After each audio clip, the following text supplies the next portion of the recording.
Hello, everybody. We are going to recap all of the introduction videos to chess. In other words, how to move each piece and get those gears turning at the beginning of the game. Now, I haven't talked too much about openings, but I might touch on that here a little bit. So let's get started. Pawns can move 2 squares on their very first turn. The opponent has the same option, of course. After that, the pawn only can move one square at a time.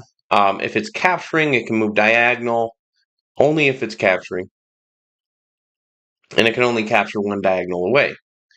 So after the pawns are out, generally you want to try to get at least one of your knights or bishop out. Knights usually come first. Let's go knight f3 here. Opponent sees that we're attacking that unprotected pawn and kind of fighting for the center here. So they generally are going to go knight c6. So their knight covers those same 2 center squares. Now that we have a knight and pawn out of the way, we can get this bishop in action. We can do a number of things with it. Let's just keep it basic and go c4. Can't go wrong there. And playing to castle kingside if all goes well with the opponent's move and nothing startles us. All right. And they decided to get 2 knights out, so let's go ahead and castle. And there it goes. Now our king is safe, protected with the rook here in case they attack the f-pawn. We have a knight here if they attack the h-pawn. And you're able to maneuver as you need. Now we may move that rook over here, but certainly noted that it's available if we need it. Next, black might want to castle because they're falling behind now in development. So let's say they do a nice defensive basic move, bishop e7, preparing castle, and then we go d3, opening up this bishop to come out into the game. Black castles, and now you have both parties ready for action. Next, you want to get, it's great coffee. As you're doing this, you want to realize too that you don't just castle and you're done. Like you are certainly trying to develop all of your pieces so that the rooks end up being connected. There's nothing in between them. So connected rooks is always a great thing and a good sign that you developed your pieces. So maybe we'll get our bishop out and our knight. Bring queen e2. You can go move a pawn and go queen c2. There's a million ways to play chess, but the idea is you want to not move your pieces twice, as you generally want to try to get all of your pieces out and ready, but pay attention to the board as you do so.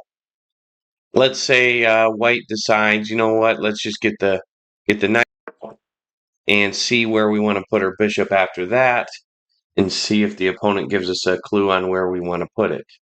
Well, the opponent might go h6 because they don't want your bishop here on g5 to kind of harass the other pieces.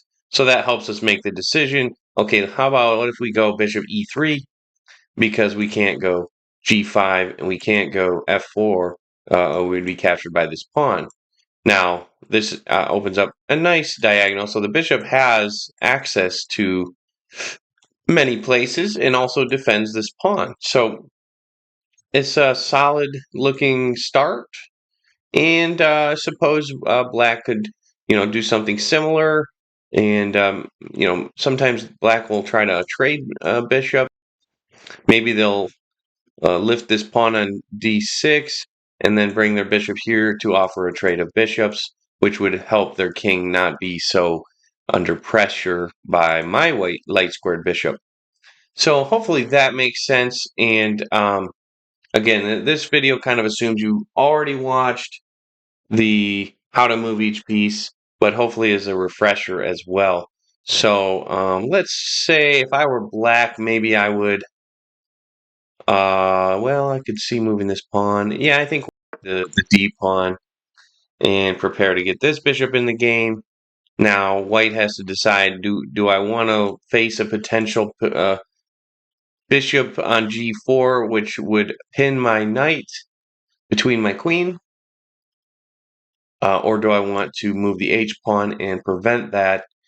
Just to keep it nice and basic, I'm going to do the same. I'm going to go H3, so the bishop has less mobility there to control my knight and queen.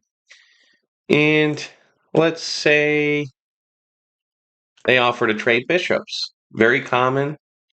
You got to put your bishop somewhere. You got to develop your pieces, and you don't want to if you're black, you don't want to let white just have all the best diagonals. So this is pretty common as well. Now, black, and I'm not going to go much further into the game here. I just wanted to get you gears turning, but basically, white's going, okay, how do I create a nice position that black can either not recover from, or maybe I can get a nice trade, take 2 pawns and only lose 1 pawn. You're trying to see how can you start getting small advantages, if not big ones. If the opponent makes a mistake, you certainly need to jump on it. So if it's white's turn, and again, we want to get those rooks connected, how about if we go, well, we're also preparing to lose our bishop if we don't capture with it. How about if we put our knight in a little more active square, actually, because if they take the bishop, we can take with the knight, and that would put our knight on a nice square to maybe create some future position. And then we can then move our queen out somewhere on this diagonal if the opportunity presents itself after. Let's say black takes. They don't want our bishop there. Okay, no problem. We now each have 1 bishop on the dark square. And black wants the rooks connected, and white wants the same. So I'll basically stop here and just let that sink in for a while. This is a very sharp opening, a very common example of how each player might think to get those pieces in action. In the future, you might push the F pawn, try to get some pawns in action, work their way down the board a little bit. Try to keep in mind all the stuff we talked about with pawn chains, and then you just get into your middle game. So I hope that was helpful, and now we're going to move on to some basic opening strategies to protect yourself if they try something really aggressive. All right. Assuming you have not seen this in one of the other training videos, as a reminder, the often newer players like to get their queen out early and kind of show their skills and be aggressive, right? So I'm going to show you how to defend against the queen's attack, the queen's wayward attack. So if white goes e4 and e5, queen h5. Now, this is a trap if you're not careful. Keep in mind that pawn is unprotected. So, like I was saying recently to someone, if you do what I did 20 years ago and try to get this freed pawn development by attacking the queen, again, I was brand new, so this is an easy mistake. What they do is put you in check. And the only way out of check is if you block with a bishop, queen, or knight. And at that point, the queen can come down and take the rook. So let's back up and do this different. Let's protect that center pawn. Now the queen cannot attack it, but what they're going to do next is they're going to try to get a checkmate. So now you want to bring that pawn there, kick them out, so the queen is not safe on that square anymore and has no access to the F pawn. So if the queen goes here on F3, now you got to stop the attack one more time. You could go a couple ways. You could go queen E7, you could go queen F6, or you can go knight F6. Or you can try some more complicated stuff, bring your D pawn out, but then you're looking at some sacrificing. But I like to go knight F6 because you're developing your knight off its starting square. It's a great square for the knight in general, and you're also blocking the queen from accessing this F7 pawn. So if they continue this attack, which they shouldn't, by going over here to queen b3, that's a problem for white. It doesn't look like it. It looks like they're still coming after this with very mindfully, right? But let me show you why this is now bad for white, and they're very much losing. There's even if you give them this f7 pawn, which you should because you can improve your position. You can take that knight right down the center and attack the queen, because remember, they move in the L shape. So if they take that f7 pawn now, now remember, they have two pieces attacking, and I only have my king defending. So 2 against 1 means black is going to be losing a pawn if they take, right? So if they do that, black only has one option. It could go, it doesn't have any option. It has to go to e7. But now this is why black is in much better shape. Even though they just lost a pawn, if you're seeing far enough ahead and you're practicing, what you'll learn is now white has to defend its queen or it's going to be lost, and it's not going to be able to defend this bishop very easily. If it goes to c4, for example, and then black's follow-up would be b5, queen now can't go anywhere else to continue protecting the bishop because the queen would be lost. So the queen now has to sacrifice the bishop, or I mean, even if they went, b4 check, one could just block that as well, and then they could slip the bishop back out. But again, and then you're winning that way too because the queen's just kind of trapping herself, and no matter where she goes, she's just letting you take over the board. So the computer engine might recommend that you just sacrifice the bishop if you're white and you've gone that far. I'm not sure which one is technically better, but they're both giving black way too much control of the center, which is the key to winning chess. All right, next we're going to do a couple of puzzles just to help you understand why they exist, what they actually teach you, and help you think more like a chess player. So I've set the rating range up from 200 to 1,000, basically brand new beginner up into becoming a little more experienced, but I wouldn't say advanced. 1,000 is not quite advanced, but it's also sometimes comes with some experience. So let's check it out. We're going to do a random amount of puzzle or a random type of puzzle that, as long as it helps us learn, it doesn't matter if it's regarding the queen or the knights or the rooks, right? Okay, so if it's white's turn to move, here's a puzzle. What is white's best move? Now, keep in mind the very fundamentals in chess, and the most important thing is you want to eventually put their king in check, mate, checkmate, not check. And that's going to be what traps their king so you win the game. So, can you find a move in this position if you're white to end the game basically almost right away, but you're no matter what, you're going to win? Well, I'm just going to show you an example here. I'll let you think before I do on these puzzles, but just to get those gears turning, what you do is you go rook b8. They defend, and now their king is completely trapped.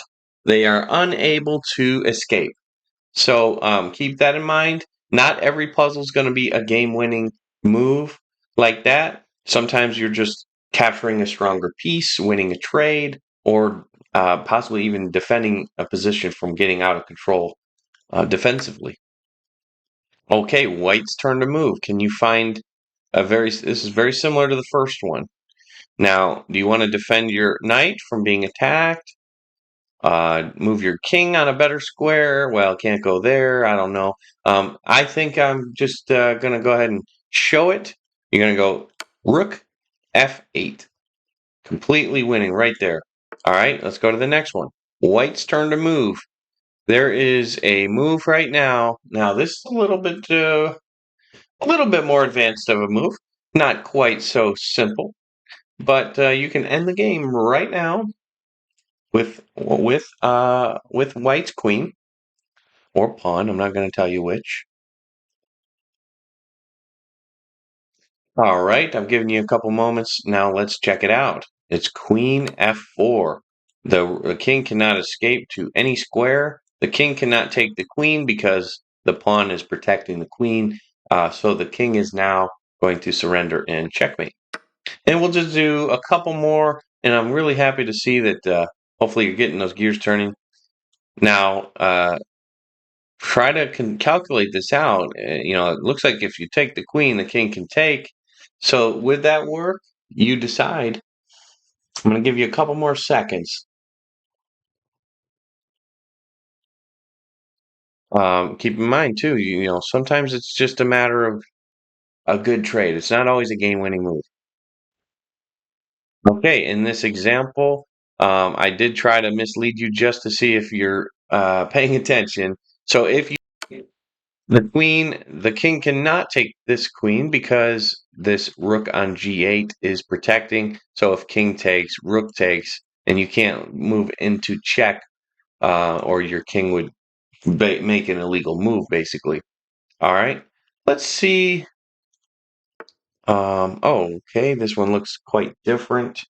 Take a drink of my coffee while you think this one through. You want to find black's best move.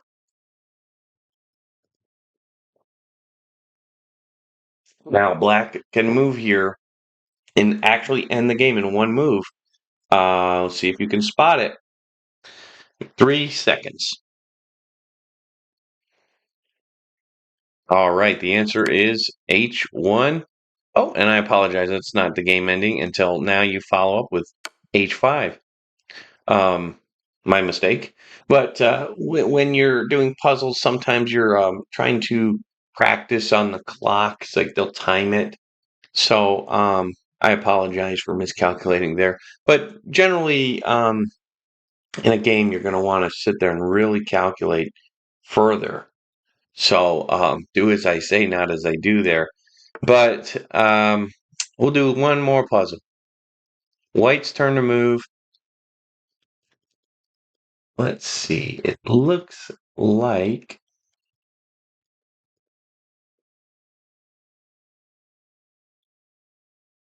Okay, in this position, this is a little more of an advanced setup. You cannot win the game in one move or two moves, but you can make an outstanding trade, uh, which would put white in a very good position to eventually win the game. So see if you can find it. I'll give you a clue in a moment. There's a follow-up after this move. Excuse me. There's a follow-up after this move. So it's actually a kind of a two moves ahead type of calculation. All right, I'm going to go ahead. Now, this is, again, very advanced compared to the other ones. What we're going to do is go knight g5. And the reason is because if you go knight g5, you put the king in check, which means the knight is putting the king under direct threat. This pawn cannot take the knight, even though it might look like it, because this rook would then take the king. So that is a problem. Now that the king is moved out of check because it absolutely had no other choice but to move the king, now we take the queen. All right, so that was a fantastic puzzle to kind of teach you ways to think about it, ways to calculate. But you say, well, how did White end up so lucky that they had these perfect moves? Well, as you're moving your pieces around and making decisions, you're looking for these type of tactics. How can I put my knight on a square that would eventually end up putting black's king in trouble? And so, you could have possibly chose to put the knight on g3 specifically for that, or sometimes pieces just line up to end up in a tactical manner that happens to favor you, and your opponent may not have saw it fast enough to prevent it. So, thank you so much for following on, watching all this, and we'll catch you in the next video.